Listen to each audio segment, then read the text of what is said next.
Assalamualaikum warahmatullahi wabarakatuh. Kembali lagi dengan series pengisian SPT PPH Badan. Pada video part 3 kali ini, saya akan membahas mengenai rekonsiliasi fiskal dan cara pengisian lampiran 1 SPT PPH Badan. Nah, langsung saja, di sini saya sudah membuat rekonsiliasi fiskal saya. Saya menggunakan template seperti ini untuk mempermudah dalam pengerjaannya. Nah, di sini saya tambahkan dasar hukum dan keterangan agar penjelasannya lebih jelas lagi. Dalam pembuatan rekonsiliasi fiskal, kita memerlukan laporan laba rugi. Kenapa? Karena kita memerlukan informasi terkait jumlah penghasilan yang kita terima dalam satu tahun, baik penghasilan dari penjualan maupun penghasilan dari luar usaha. Di samping itu, kita juga memerlukan informasi terkait dengan biaya-biaya yang dikeluarkan dalam satu tahun pajak, baik biaya dari usaha maupun biaya dari luar usaha. Pertama-tama, kalian dapat memindahkan seluruh akun laba rugi ke dalam template rekonsiliasi fiskal. Jangan lupa untuk memindahkan jumlah per komersialnya. Nah, di sini juga sudah disediakan kolom untuk koreksi fiskal positif dan untuk koreksi fiskal negatif. Sebelumnya, koreksi fiskal positif itu adalah kondisi di mana koreksi mengakibatkan penambahan penghasilan atau pengurangan biaya. Sedangkan sebaliknya, koreksi fiskal negatif itu kondisi di mana koreksi mengakibatkan pengurangan penghasilan atau penambahan biaya. Nah, untuk koreksinya, kita membutuhkan keterangan terkait dengan penghasilan dan biaya yang dikeluarkan. Di sini saya sudah mempunyai informasinya. Langsung saja ke informasi yang pertama. Penghitungan terus menggunakan mekanisme pencadangan. Sedangkan selama tahun 2018, terdapat retur penjualan sebesar 180 juta atas barang yang rusak dan diklaim oleh pelanggan. Jadi di sini informasinya mengatakan bahwa retur penjualan yang benar-benar terjadi pada tahun 2018 itu senilai 180 juta. Sedangkan pada laporan laba rugi, retur penjualan dicatat menggunakan sistem pencadangan senilai 271 juta. Nah, berdasarkan Undang-Undang Pajak Penghasilan Pasal 9 Ayat 1 huruf C, pencadangan retur penjualan itu tidak diperbolehkan. Sehingga yang diperbolehkan itu adalah yang benar-benar terjadi pada tahun 2018 senilai 180 juta. Nah, di sini terdapat koreksi fiskal positif senilai selisihnya yaitu 91 juta. Lanjut ke informasi yang kedua. Untuk diskon penjualan, perusahaan menggunakan metode pencadangan juga. Namun yang terrealisasi pada tahun 2018 adalah 230 juta sekian. Nah, di sini untuk diskon penjualan, perusahaan juga menggunakan sistem pencadangan nih. Nah, menurut Undang-Undang Pajak Penghasilan, pencadangan diskon penjualan juga tidak diperbolehkan. Dan menurut informasi, diskon penjualan yang terjadi pada tahun 2018 itu lebih besar daripada pencadangan diskon penjualan pada laporan laba ruginya. Maka dari itu, kita lakukan koreksi negatif senilai selisihnya, yaitu 127 juta sekian. Lanjut ke informasi yang selanjutnya. Di sini, untuk persediaan, perusahaan menggunakan metode COMWIL atau Comwil dengan tabel perbandingan antara harga pasar dan harga perolehan sebagai berikut.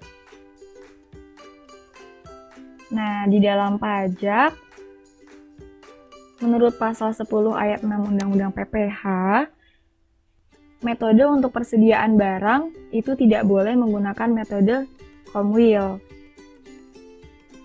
Namun, pajak menggunakan harga perolehan untuk pencatatannya, sehingga di sini dilakukan penyesuaian atau koreksi atas persediaan awal barang senilai 1.141 juta. Karena kita di sini menggunakan harga perolehan untuk persediaan awal dan persediaan akhirnya.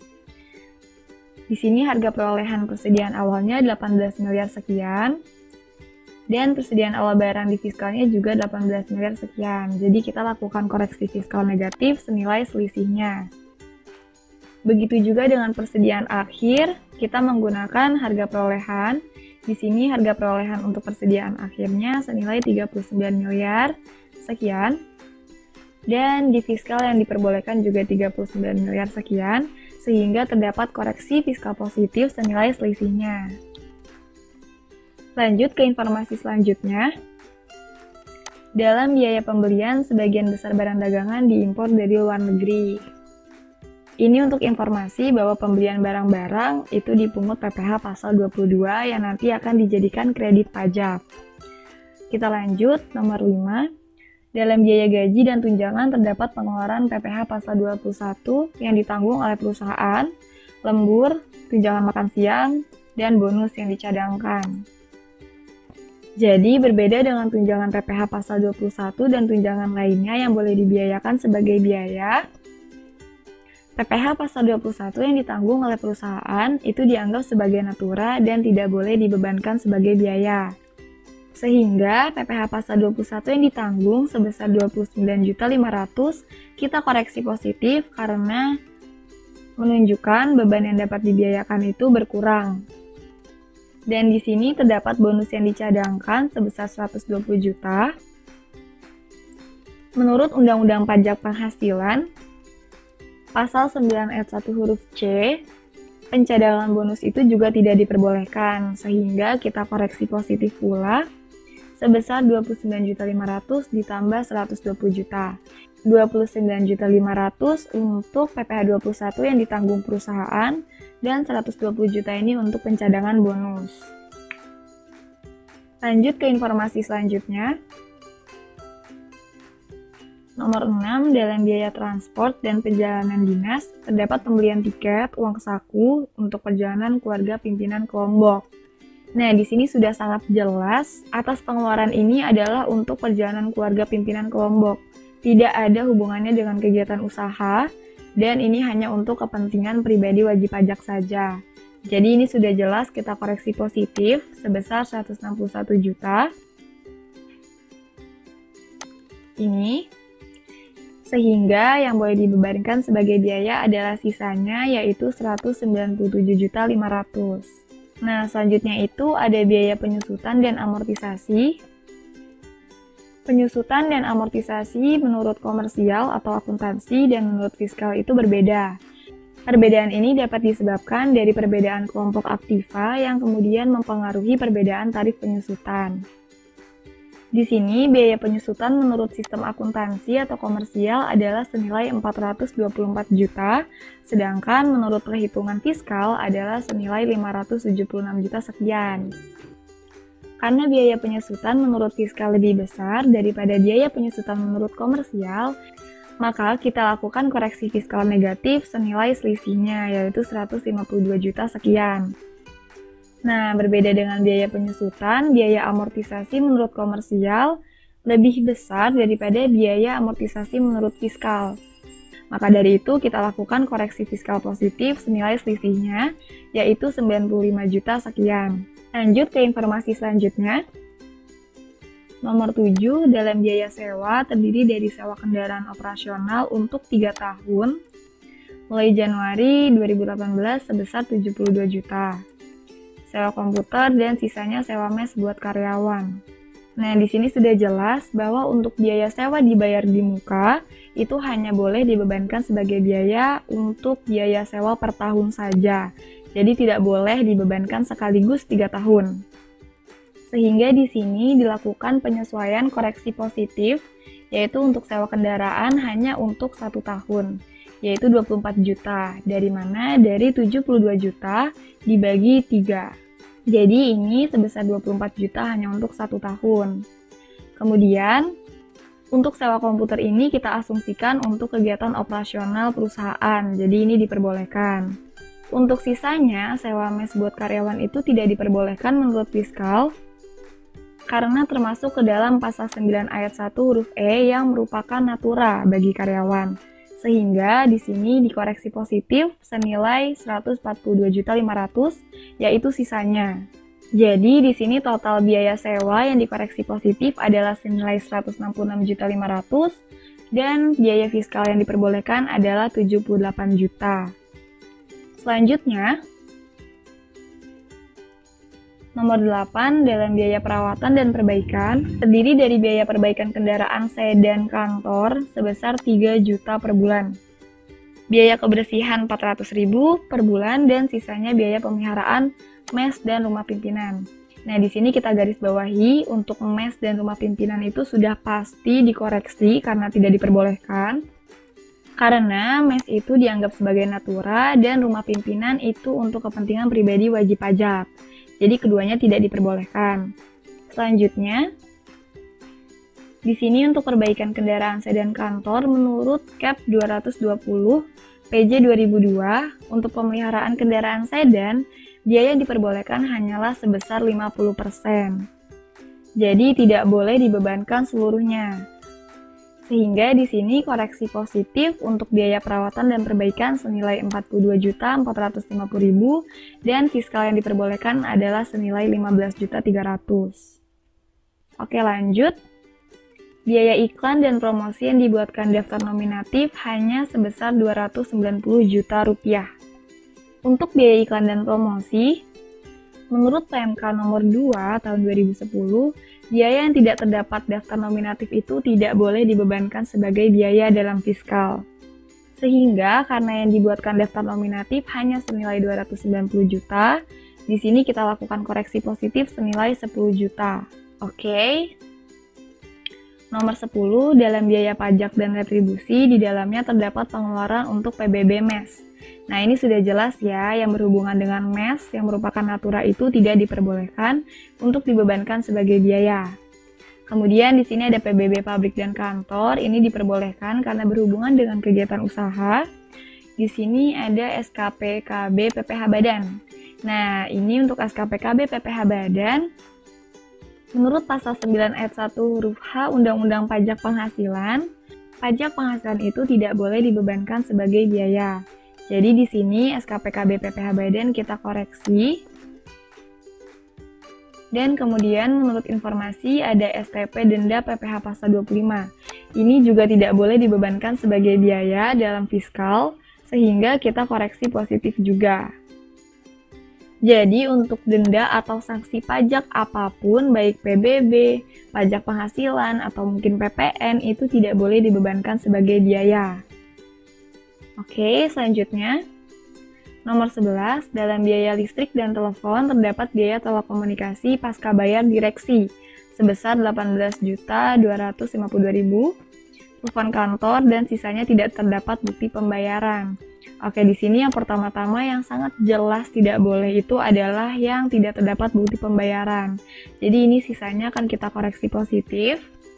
Kemudian untuk telepon kantor ini diperbolehkan karena berhubungan dengan kegiatan usaha ya. Dan di sini ada biaya telekomunikasi pasca bayar direksi sebesar 18 miliar sekian. Biaya telekomunikasi direksi itu hanya boleh dibebankan sebesar 50%-nya.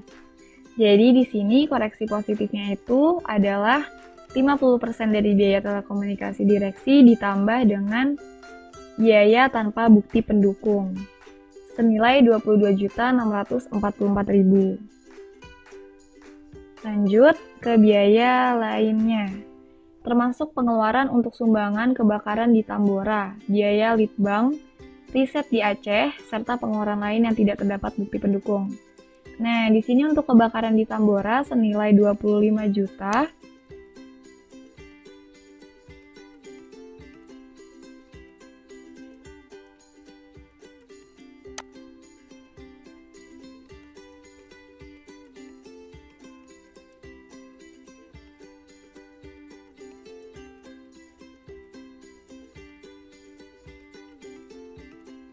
Di sini untuk pengeluaran biaya sumbangan menurut PP nomor 93 tahun 2010 adalah hanya untuk bencana nasional.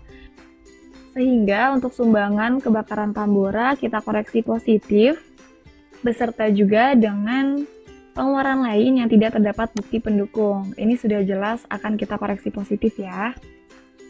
Lanjut ke informasi selanjutnya. Di sini ada informasi yang berkaitan dengan penghasilan dari luar usaha dan biayanya. Oke. Di sini untuk penghasilan dari luar usaha, yang pertama ada bunga deposito. Nah, bunga deposito itu merupakan objek pajak yang bersifat final. Sehingga untuk objek pajak yang bersifat final itu tidak boleh digabung dengan penghasilan lain yang tidak bersifat final. Sehingga di sini kita koreksi negatif sebesar 120 juta. Selanjutnya, di sini perusahaan memperoleh penghasilan dividen dari Thailand, yaitu penghasilan dari luar negeri, senilai 650 juta. Atas penghasilan ini boleh diakui sebagai penghasilan dalam fiskal sehingga tidak kita koreksi. Lanjut, ada laba selisih kurs di sini senilai 1.250 juta, itu juga boleh diakui sebagai penghasilan sehingga di sini tidak kita koreksi. Lanjut, untuk biaya dari luar usaha, di sini ada biaya bunga pinjaman. Oke, biaya bunga pinjaman sebesar 2.550 juta. Terdapat informasi bahwa rata-rata pinjaman per bulan sebesar 28.450 juta, serta rata-rata dana per bulan dalam deposito sebesar 3.125 juta. Nah, menurut SE nomor 46 tahun 1995, biaya bunga pinjaman yang berkaitan dengan penghasilan yang bersifat final itu tidak boleh dibebankan sebagai biaya. Sehingga di sini kita lakukan koreksi positif atas biaya bunga pinjaman yang berkaitan dengan penghasilan yang bersifat final. Yaitu penghitungannya kita hitung secara proporsional. Nah, di sini sudah selesai untuk koreksinya. Untuk jumlah koreksi positif ini senilai 1.836 juta sekian. Dan untuk jumlah koreksi fiskal negatif senilai 1.420 juta sekian. Nah, di sini koreksi positif sifatnya menambah penghasilan atau mengurangi biaya, sedangkan koreksi negatif sifatnya mengurangi penghasilan atau menambah biaya. Jadi, kalian bisa cocokkan lagi dengan menambahkan laba neto komersial dengan koreksi fiskal positifnya, kemudian dikurangkan dengan koreksi fiskal negatif, akan diperoleh laba neto fiskal.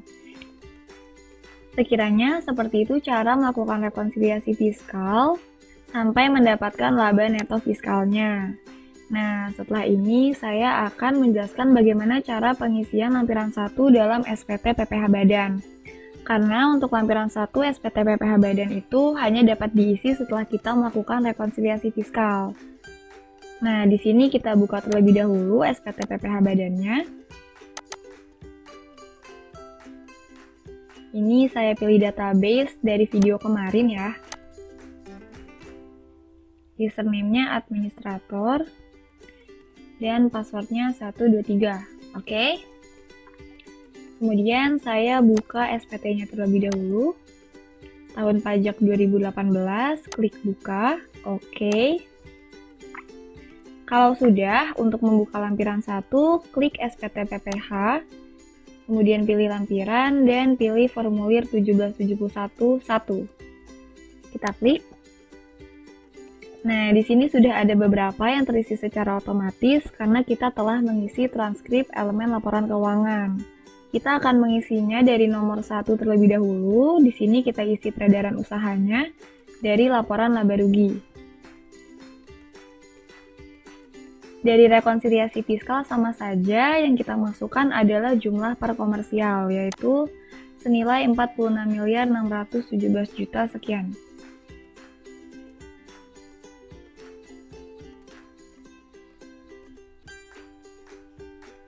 Oke, ini langsung berubah secara otomatis angkanya. Kemudian kita masukkan penghasilan dari luar usaha, yaitu jumlah dari ini penghasilan bunga deposito sampai laba selisih kurs. Jumlahnya itu adalah 2.020 juta ya ini.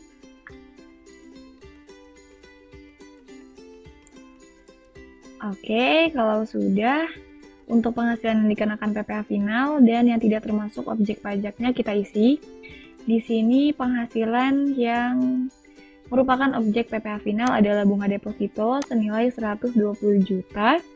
Dan untuk yang bukan objek pajak, saya tidak ada informasi, sehingga yang saya masukkan adalah penghasilan finalnya saja, senilai 120 juta. Kalau sudah, kita lanjut ke 1771 lampiran 1 halaman 2. Nah, di sini kita diminta untuk memasukkan perincian penyesuaian fiskal positif kita dari rekonsiliasi fiskal yang sudah kita buat sebelumnya. Di sini untuk mempermudah memasukkannya, pertama-tama kita dapat mengelompokkan terlebih dahulu koreksinya itu masuk ke dalam nomor berapa. Untuk koreksi positif itu adalah nomor 5 dari huruf A sampai huruf L. Nah, di sini kita sesuaikan saja untuk koreksi yang pertama, koreksi positif atas retur penjualan. Nah, koreksi retur penjualan ini masuk ke 5L, yaitu koreksi penyesuaian fiskal positif lainnya. Karena untuk retur penjualan itu tidak ada perinciannya dari huruf A sampai huruf K, jadi apabila tidak terdapat perinciannya, itu dapat langsung dimasukkan ke dalam penyesuaian fiskal positif lainnya yang 5L. Oke, lanjut. Selanjutnya itu untuk koreksi positif persediaan akhir. Senilai 750 juta ini kita masukkan atau kita kelompokkan ke dalam 5L juga. Kemudian koreksi positif biaya gaji dan tunjangan. Kita lihat di sini untuk biaya gaji dan tunjangan itu adalah termasuk ke dalam huruf C, penggantian atau imbalan pekerjaan, sehingga di sini kita kelompokkan huruf 5C. Untuk biaya transportasi, ini juga kita masukkan ke 5L karena tidak ada perinciannya. Kemudian untuk biaya amortisasi, di sini biaya amortisasi masuk ke dalam huruf J, selisih amortisasi komersial di atas amortisasi fiskal. Jadi di sini kita kelompokkan 5J. Kemudian koreksi atas sewa kendaraan 1 tahun, kita masukkan ke 5L juga. Kemudian untuk sewa mes karyawan di sini masuk ke dalam natura. Jadi kita masukkan ke dalam huruf C ya, di sini untuk natura. Ini 5C. Selanjutnya untuk koreksi positif perbaikan kendaraan sedan kantor, ini kita kelompokkan juga ke dalam 5L. Untuk biaya pemeliharaan mes dan rumah pimpinan itu kita masukkan ke 5C juga karena merupakan natura.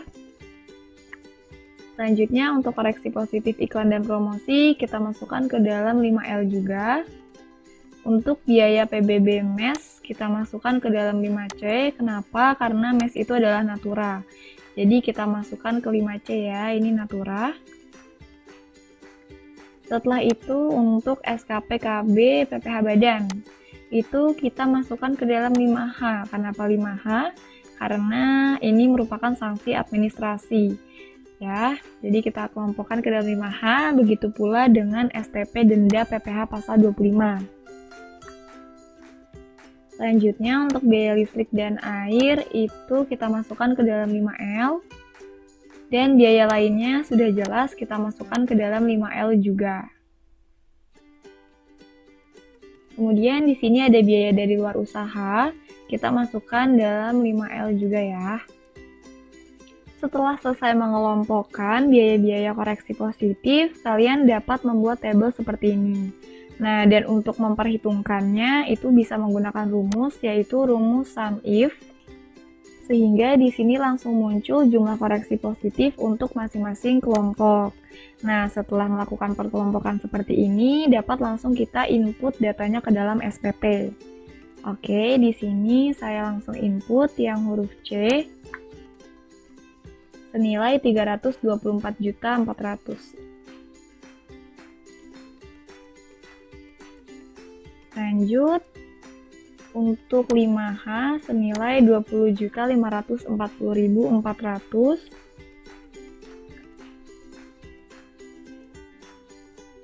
Selanjutnya 5J.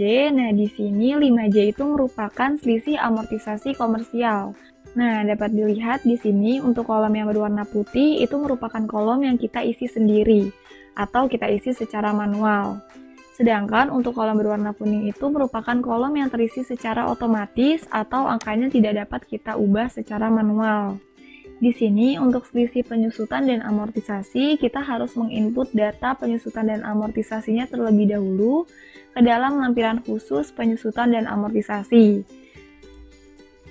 Di sini saya telah memiliki informasi terkait penyusutan dan amortisasi aktiva tetap saya yang lumayan banyak, sehingga untuk penginputannya akan saya lakukan secara impor untuk mempermudah, yang akan saya jelaskan pada video part selanjutnya.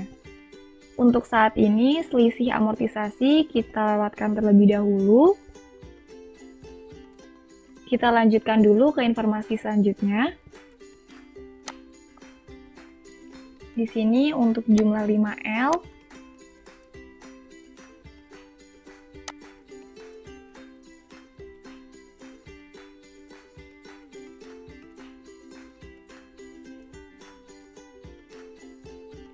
oke, setelah kalian mengisi penyesuaian fiskal positif, kalian harus memastikan bahwa jumlah 5M dengan jumlah perhitungan kalian ini sudah sama. Nah, di sini untuk jumlah saya masih berbeda karena saya belum menginput selisih amortisasi. Tapi tidak apa-apa, kita lanjut ke halaman 3 terlebih dahulu. Nah, pada halaman 3 nomor 6, kita diminta untuk mengisi penyesuaian fiskal negatif. Sama seperti penyesuaian fiskal positif, yang pertama-tama kita harus melakukan pengelompokan terlebih dahulu. Di sini koreksi negatif atas diskon penjualan kita masukkan atau kita kelompokkan ke dalam 6D. 6D di sini adalah penyesuaian fiskal negatif lainnya. Oke, selanjutnya untuk koreksi negatif persediaan awal barang kita kelompokkan ke dalam 6D juga. Setelah itu, koreksi negatif atas penyusutan. Nah, sama halnya seperti penyesuaian fiskal positif, untuk kolom yang berwarna putih ini dapat kita isi dan kita edit secara manual.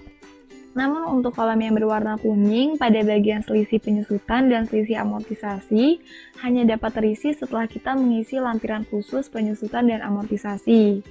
Nah, sama seperti penyesuaian sebelumnya, untuk bagian ini kita lewatkan terlebih dahulu karena akan saya jelaskan pada video part selanjutnya. Kita lanjut dulu ke informasi selanjutnya.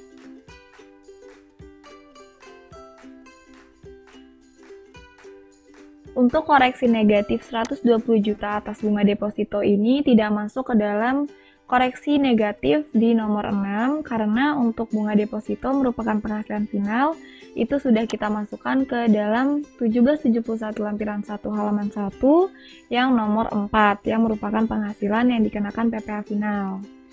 Oke, kembali lagi ke halaman 3. Setelah itu tinggal kita masukkan hasil perhitungan kita. Di sini saya melakukan perhitungan sama seperti penyesuaian fiskal positif. Jadi dikelompokkan terlebih dahulu, kemudian kita gunakan rumus sum if untuk mempermudah. Nah, untuk 6A ini atas selisih penyusutan kita lewati terlebih dahulu. Lanjut ke 6D, di sini kita masukkan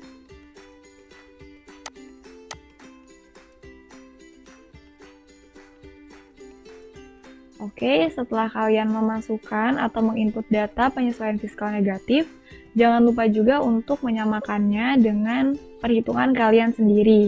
Di sini jumlah penyesuaian fiskal negatif saya masih berbeda dengan perhitungan saya, karena saya belum menginput selisih penyusutan komersialnya. Setelah sudah, kita dapat kembali lagi ke lampiran 1 halaman 1 untuk menyamakan jumlah penghasilan atau komersialnya. Di sini jumlahnya 8.066 juta sekian, kita samakan. Ini sudah sama ya. Kalau sudah selesai, kita dapat menyimpan hasil pekerjaan kita klik simpan. Yes. Oke. Kemudian kita tutup saja.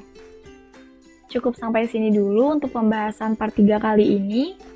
Untuk pengisian SPT PPh Badan lebih lanjut akan saya jelaskan pada video part selanjutnya. Dan untuk video part 4, saya akan menjelaskan cara melakukan impor penyusutan ke dalam SPT PPh Badan. Semoga video ini bermanfaat dan dapat membantu teman-teman dalam pengisian SPT PPh Badannya ya. Terima kasih sudah menonton, sampai ketemu di part selanjutnya. Wassalamualaikum warahmatullahi wabarakatuh.